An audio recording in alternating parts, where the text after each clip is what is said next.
Hello guys, it's Tom from FPL, and in today's video I'm going to talk about my Gameweek 20 score and my plans for Gameweek 21 and onwards. So Gameweek 20, overall really happy with it. Got a big green arrow getting 54 points. Overall my team's looking really good for this game. Obviously the next game is coming ahead, not so good. I'll talk about that later in the video. But 54 points, massive green arrow from about 360k to 260k. Gameweek rank of about 900,000. Really happy with that. Hope I'll be able to push on for the season as well. Still got all my chips remaining as well. So that's definitely a big positive. So, yeah, that's my team for Game Week 20. Overall, the only transfer I made was getting in Lloris for Ramsdale. That was a last-minute one that I just thought, obviously Ramsdale, fixture cancelled, then Man City, then Tottenham. Not three favourable fixtures, especially with a blank as well. So, yeah, just thought Lloris was a good one to pick. Definitely probably keeping Lloris. Probably up to about Game Week 28. His fixtures are looking good. I might even keep him even longer than that. Obviously, just depending on how he's going. But yeah, Lloris in goal, pretty standard.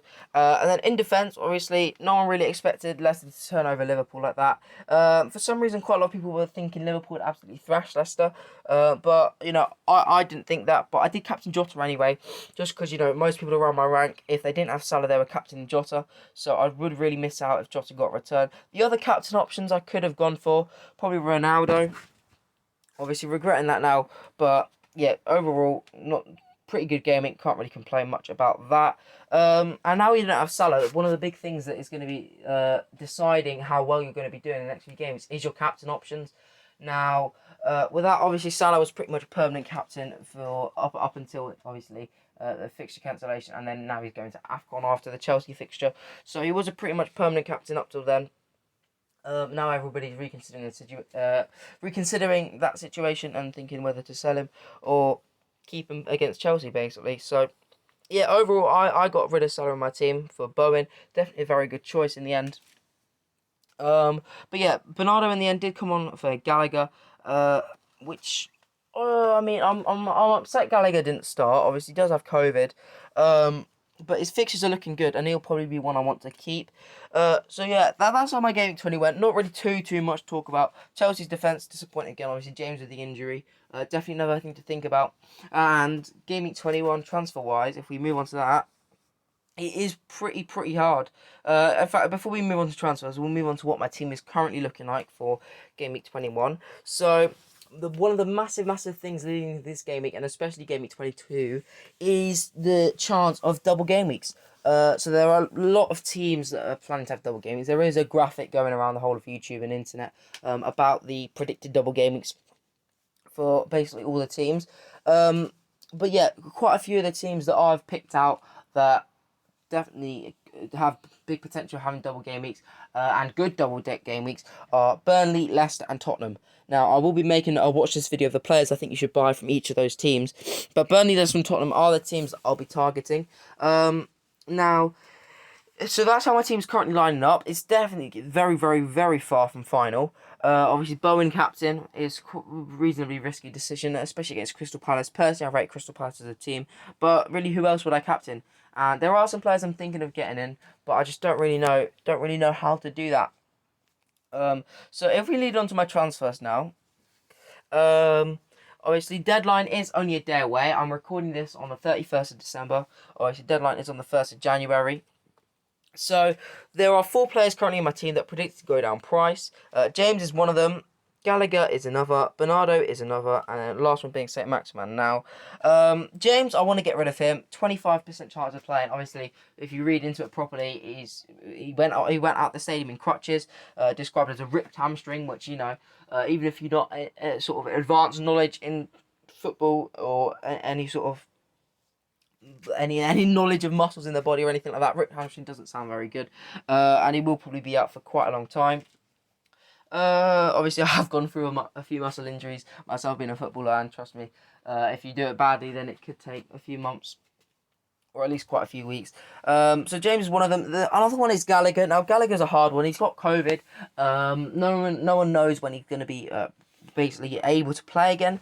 No one knows when he got COVID, when he tested positive, anything like that. But Gallagher's one I want to keep, mainly just because of his fixtures coming up. So, obviously, I'll just bench him until he comes back. But hopefully, he'll be available for the Brighton game. And I feel like if Gallagher's available, he's going to play. And obviously, the Brighton game is quite favourable. And then you've got Liverpool, so just mentioned for that. And then you've got Norwich and Brentford, definitely two favourable fixtures. Then Chelsea, and then another two favourable fixtures. So Gallagher is one that I definitely be wanting to keep. But saying that, he is playing deeper, so he's definitely one that I'll be thinking about. Bernardo as well. I mean, at the moment, his fixtures aren't looking the best. He's got two bad fixtures coming up. He's playing a lot deeper. Manchester City has got 18 goals when he's been playing for the whole match in all of them. Obviously, apart he came on 45 minutes early in the Leeds game, but he's been playing quite a bit for Man City. They've scored 18 goals since he last scored one, or even just got a returning one. So yeah, overall, not the best from Bernardo. Two bad fixtures coming up and playing a lot deeper. 7.6 million is quite a lot of money, so you would want to get rid of him. Now, obviously, FPL price-wise, team value-wise, it is one of the most important things. You know, if you gave one FPL player unlimited budget for the whole of the season, they'd probably win FPL pretty easily. So, the more budget you have is simple, the better players you can have.